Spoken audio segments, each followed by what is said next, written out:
Shalom, você gosta de obras de artes? Vale ressaltar que as obras de arte são bem complexas. Isso pode envolver desenhos, pinturas, esculturas, artesanatos, trabalhos em madeira como marcenaria e carpintaria. Eu já vi cada escultura de gelo simplesmente incríveis.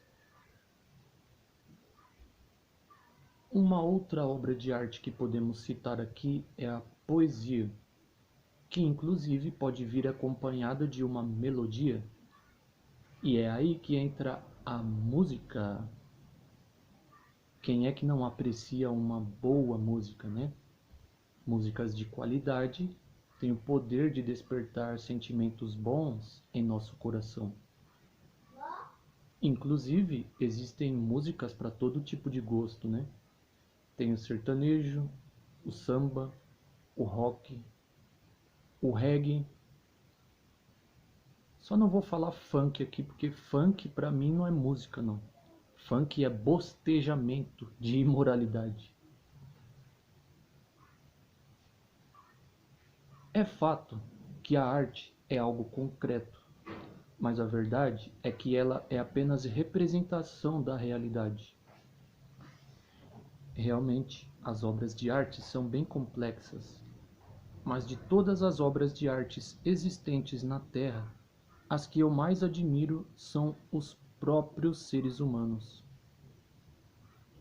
Você já parou para pensar na complexidade do corpo humano? Por exemplo, o que faz o coração bombear sangue constantemente? Até mesmo quando estamos dormindo inconscientes, o coração continua bombeando sangue.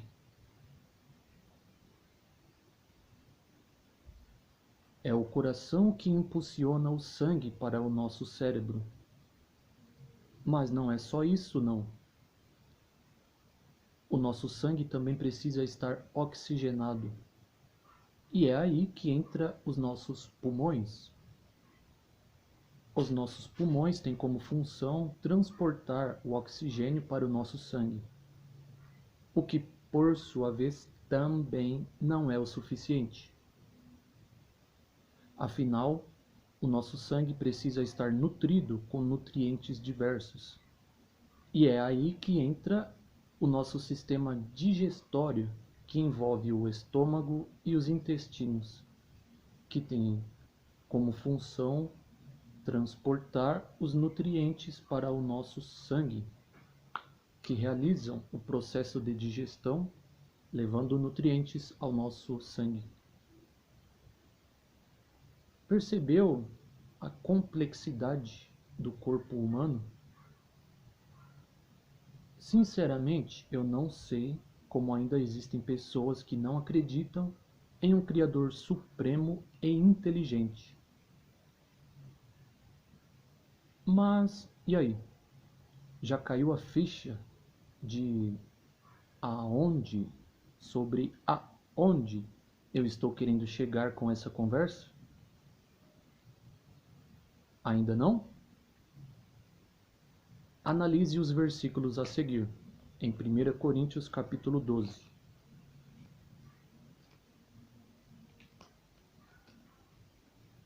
Há diferentes dons, mas há o mesmo Espírito. Pois, assim como o corpo é um só, mas tem muitos membros, e todos os membros do corpo, embora muitos, são um só corpo, assim também é o Mashiach. Pois todos nós fomos batizados por um só Espírito, para formar um só corpo, para que não houvesse divisão no corpo, mas para que os membros tivessem o mesmo cuidado uns com os outros. Se um membro sofre, todos os outros membros sofrem com ele. Se um membro é glorificado, todos os outros membros se alegram com ele.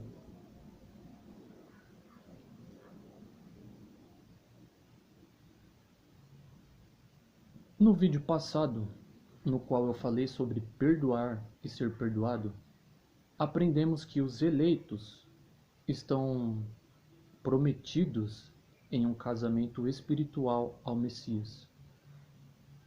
Os eleitos formam a congregação ou igreja, isto é, o corpo espiritual no qual Yahushua HaMashiach é o cabeça.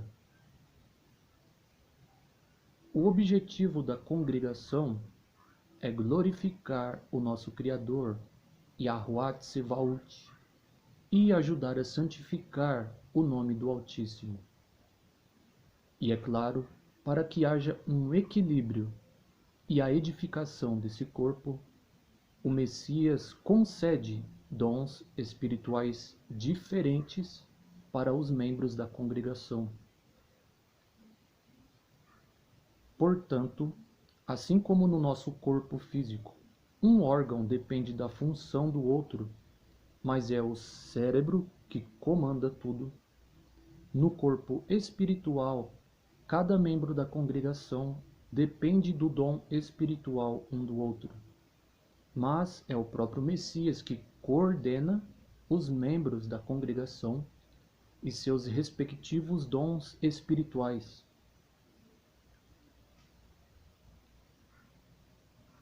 Quando o Messias esteve aqui na Terra, ele disse várias vezes que não veio para realizar a sua própria vontade, mas a vontade daquele que o enviou, o nosso soberano Criador.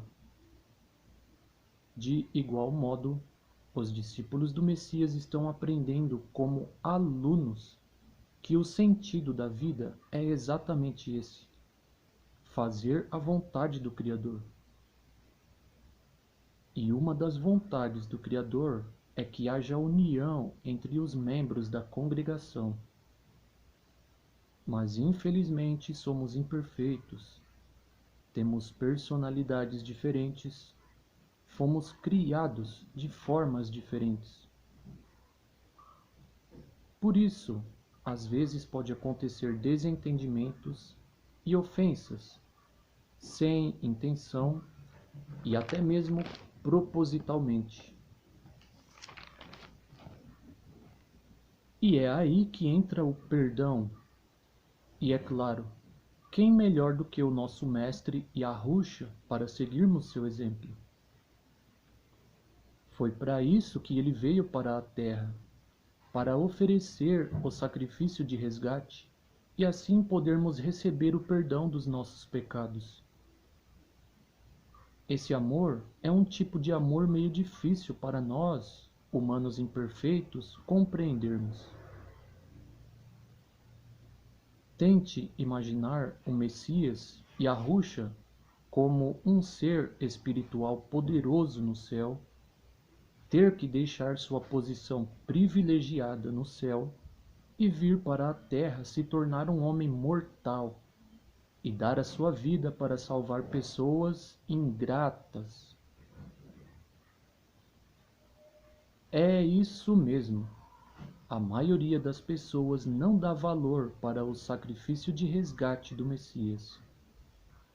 Algumas pessoas nem mesmo agradecem por esse imenso ato de amor leal, compaixão e misericórdia.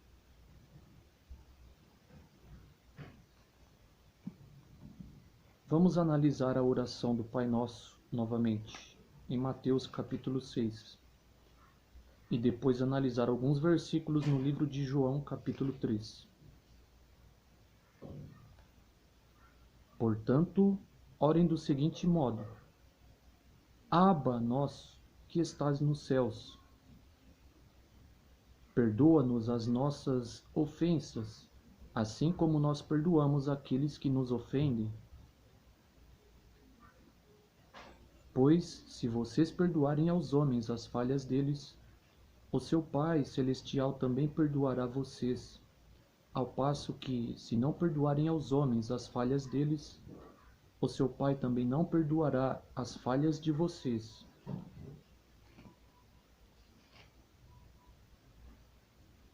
Porque Elohim amou tanto o mundo, que deu o seu Filho unigênito, para que todo aquele que nele exercer fé não seja destruído, mas tenha vida eterna.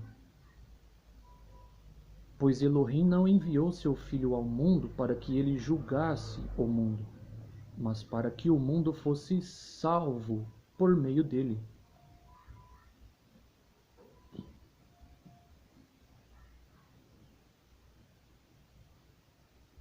O Messias não só falou, como também deu o exemplo. Ele mesmo disse que não veio para ser servido, mas para servir. Mesmo com toda a autoridade e o poder que ele tinha, ele não queria ser adorado e receber glória dos homens como se ele fosse o Todo-Poderoso. O propósito do Messias era glorificar o Criador, e ele ensinou os apóstolos a fazerem isso. Mas os apóstolos eram imperfeitos. Inclusive, eles discutiam entre eles sobre quem era o maior e quem merecia mais honra. Vez ou outra, eles se deixavam levar pela arrogância, pela inveja e cobiça. E isso causava divisões entre eles. Por isso, o Messias repreendia eles toda vez que isso acontecia, para que essa situação não se intensificasse. Pois é, não foi nada fácil ensinar os apóstolos a serem humildes, mas o Messias foi paciente e não desistiu. É claro que essas discussões e divisões entre os apóstolos aconteciam em parte por causa da própria maldade no coração deles. Mas em parte isso acontecia também por causa do exemplo e das influências dos próprios líderes religiosos, que é quem deveriam dar o exemplo, né?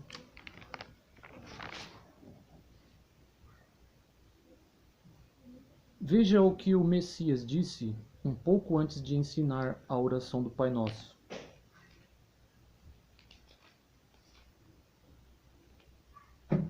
Tomem cuidado para não praticar sua justiça diante dos homens, a fim de serem vistos por eles.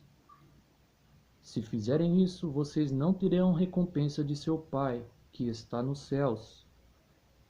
Portanto, quando você der algo a um pobre, não toque a trombeta diante de si, como fazem os hipócritas nas sinagogas e nas ruas, para serem glorificados pelos homens.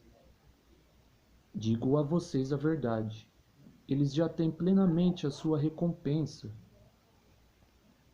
Também, quando orarem, não hajam como os hipócritas, pois eles gostam de orar em pé nas sinagogas e nas esquinas das ruas principais, para serem vistos pelos homens. Digo a vocês a verdade, eles já têm plenamente a sua recompensa.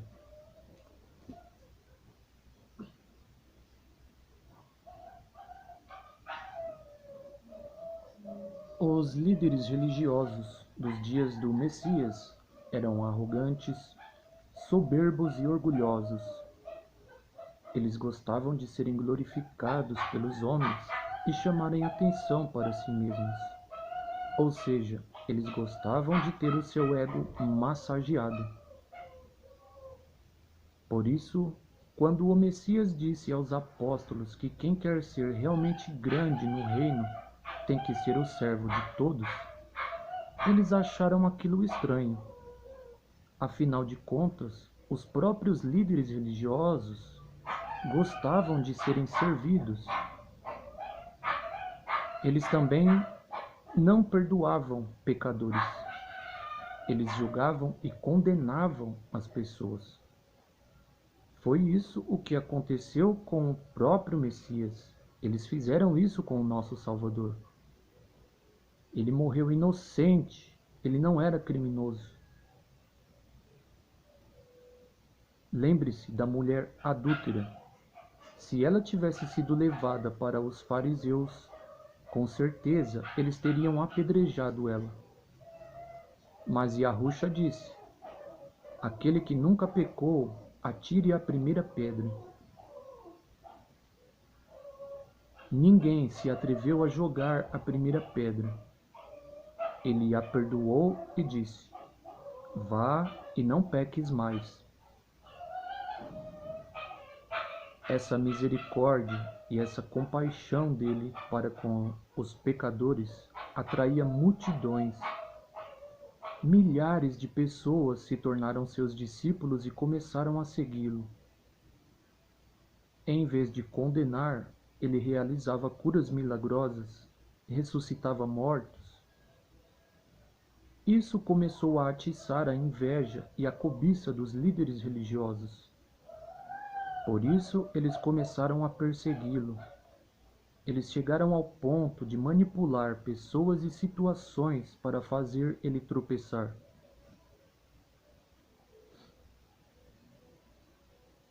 Trazendo para os nossos dias, o que podemos aprender? Desde pequenos, começamos a receber um condicionamento mental de que temos que ser os melhores. Isso começa na escola e se estende para a faculdade, o trabalho.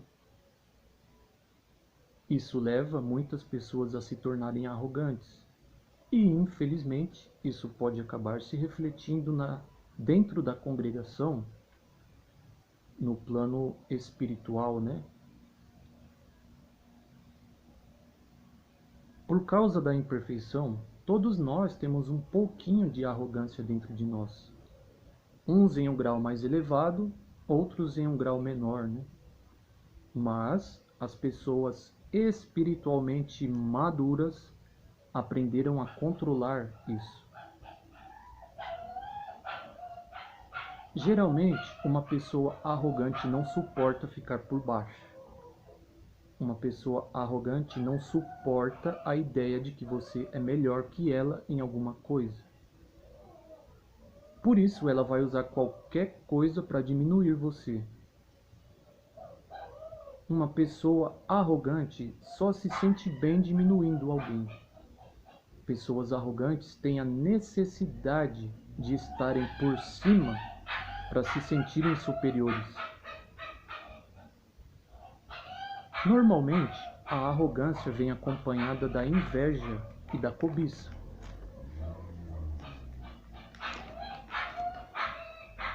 Vamos analisar um relato bíblico no qual mostra isso acontecendo propositalmente. Em Gênesis capítulo 16, versículos do 1 ao 4.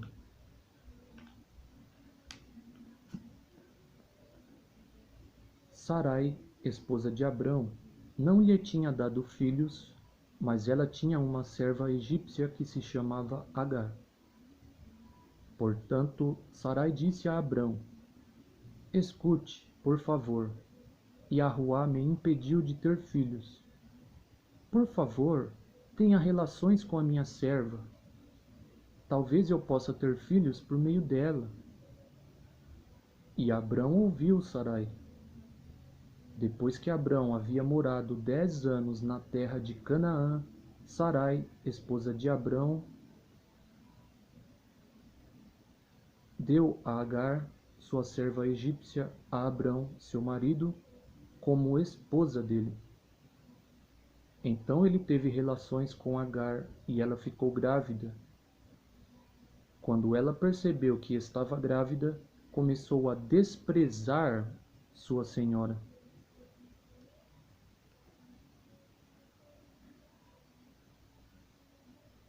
Sarai, esposa de Abrão, era estéril, e por isso ela não havia dado filhos a ele. Mas Agar, serva de Sarai, ao perceber que estava grávida, começou a desprezar ou desrespeitar a sua senhora Sarai. Isso indica que provavelmente Agar tinha inveja de sua senhora Sarai. Abrão era patriarca e por isso ele teve mais de uma esposa para cumprir o propósito do Criador. Porém, ele amava verdadeiramente a Sarai. Então, quando Agar percebeu que estava grávida, provavelmente ela deixou a arrogância, a cobiça e até mesmo os ciúmes crescer em seu coração. Então ela passou a usar essa situação para se exaltar. Ela achava que Abrão iria amá-la mais do que Sarai por causa desse filho.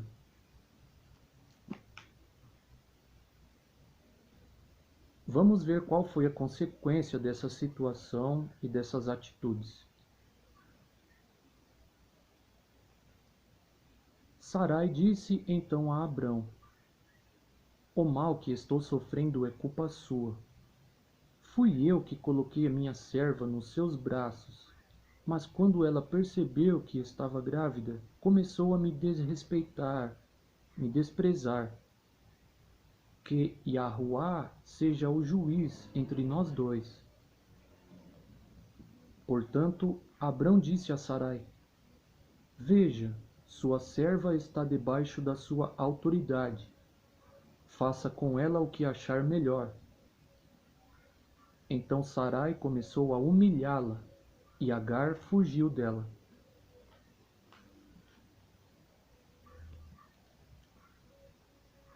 Yahuá voltou a atenção para Sara, assim como havia dito. E Yahuá fez a Sara o que havia prometido. Então Sara ficou grávida e deu um filho a Abraão, na velhice dele, na época que Elohim havia prometido. O menino cresceu e foi desmamado, e Abraão preparou um grande banquete no dia em que Isaque foi desmamado. Mas Sara notava que o filho que Agar, a egípcia, tinha dado a Abraão, caçoava, zombava de Isaque. De modo que disse a Abraão: expulse essa escrava e o filho dela, pois o filho dessa escrava não vai ser herdeiro com o meu filho, com Isaque.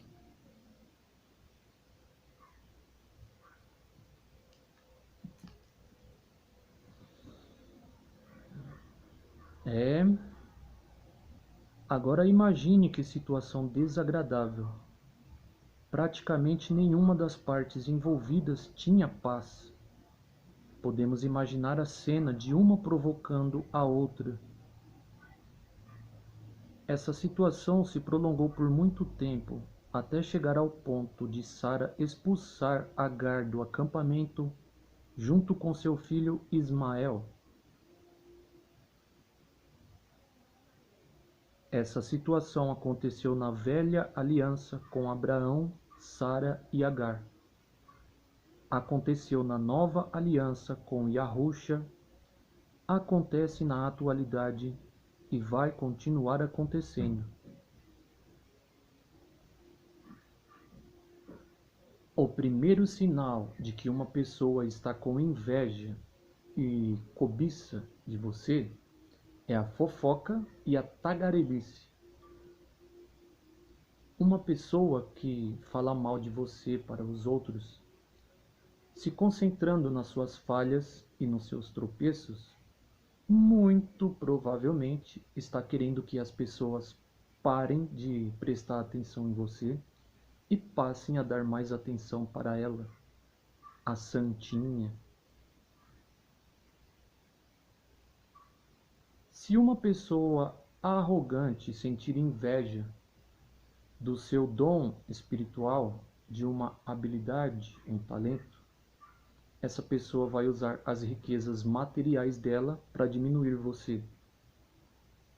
Se uma pessoa arrogante sente inveja das suas riquezas materiais, ela vai usar um dom espiritual, um talento ou uma habilidade para diminuir você.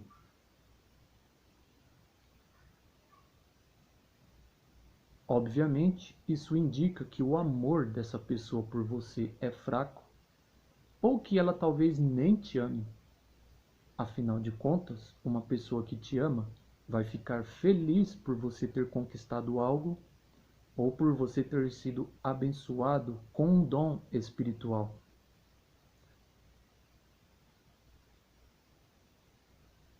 Neste caso, a pessoa está agindo com maldade e por isso ela merece uma repreensão. A Bíblia indica que você deve conversar com essa pessoa em particular.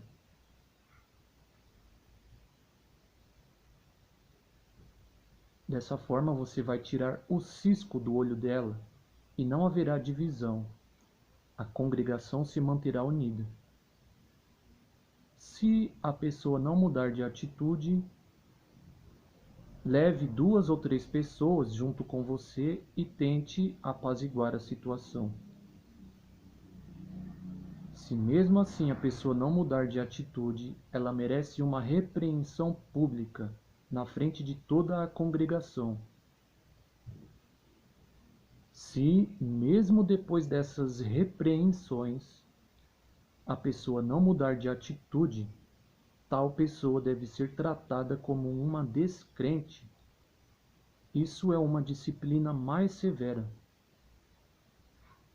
Isso significa se afastar da pessoa, ou seja, manter menos contato possível, até para manter a sua paz interior e a paz na congregação. Até porque, se você ficar muito tempo na presença de uma pessoa assim, mais cedo ou mais tarde, você pode ser tomado pela raiva e acabar agindo motivado por essa raiva, o que com certeza vai agravar a situação.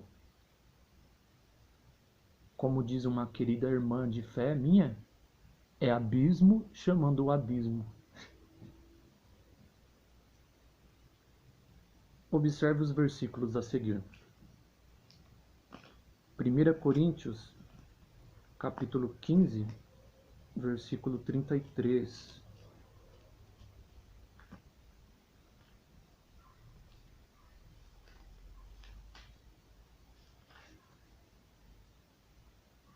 Não se deixem enganar, más companhias estragam bons hábitos.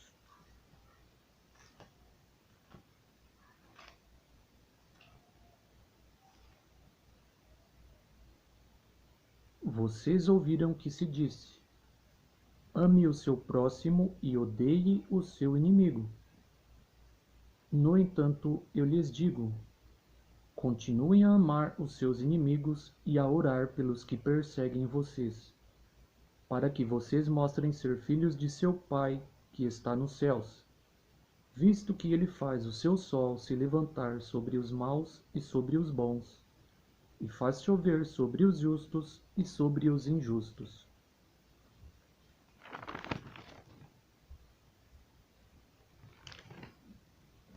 Naturalmente e obviamente, uma pessoa assim não pode ser considerada uma boa companhia.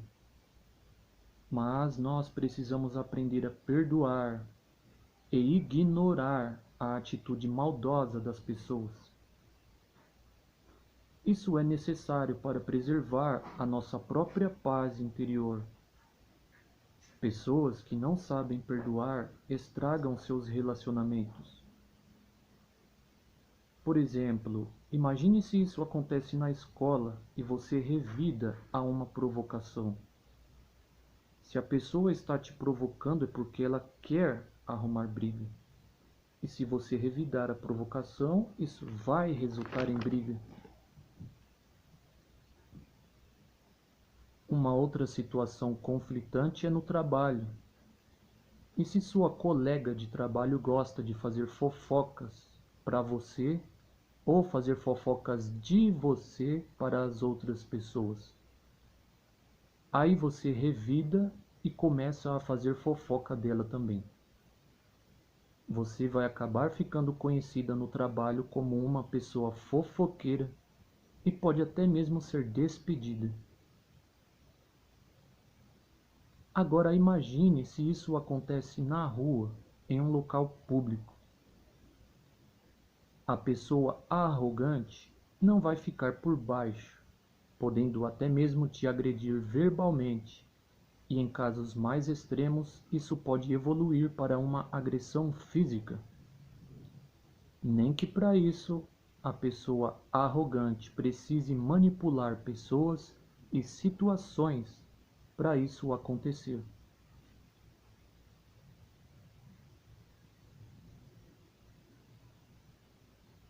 Esse assunto sobre o perdão é muito complexo e pode acontecer várias situações conflitantes, diversas. Isso aqui foi só um exemplo. Mas o fato de você ignorar uma provocação ou uma ofensa em si já é um ato de amor. O melhor a se fazer nessa situação é orar ao Criador, pedindo para Ele perdoar a ofensa, a atitude maldosa da pessoa. Pedir paciência e sabedoria para saber lidar com essa situação. O fato de você ser educado com a pessoa e não ficar infernizando a vida dela, revidar mal com mal, né? Em si já é um ato de amor. Você já fez a sua parte, está com a consciência tranquila. Ela que preste contas com o Criador, o justo juiz, aquele que julga com justiça.